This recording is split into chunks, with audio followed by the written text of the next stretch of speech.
Welcome to the Tech Egg. Don't get scrambled. Enjoy the video. In this video, I will explain how to learn trigonometry easily.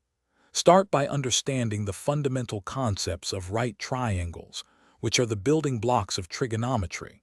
Focus on identifying the hypotenuse, opposite, and adjacent sides relative to a given angle.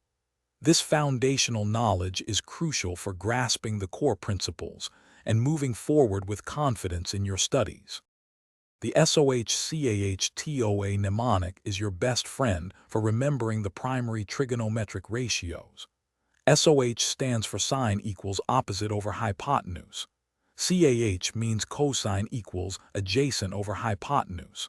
And TOA represents tangent equals opposite over adjacent.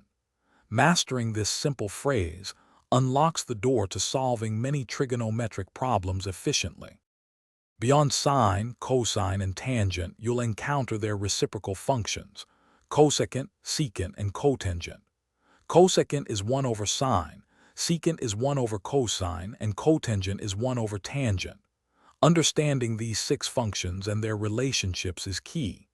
For precise calculations, especially with non-standard angles, a scientific calculator will be an invaluable tool. Consistent practice is the most effective way to solidify your understanding of trigonometry. Work through a variety of problems, from basic ratio calculations to more complex applications. Try to visualize how trigonometry applies to real-world situations, like measuring heights or distances. Regularly reviewing the unit circle will also strengthen your grasp of angles and their corresponding trigonometric values. Thanks for watching. Consider subscribing if I helped unscramble your problems.